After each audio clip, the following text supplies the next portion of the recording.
Hey, hi. Oh, hey. So, what are you doing? I'm actually coding. I'm implementing Bubble Stuff. So, how was your day? My day has been good.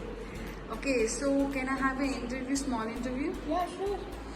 So, can you introduce yourself? Yes, my name is Archana. I'm part of 21 years batch and my major is computer science. Okay, so I heard that there is a collaboration program in SR International Institute of Technology. Can you explain me about that one? Yes.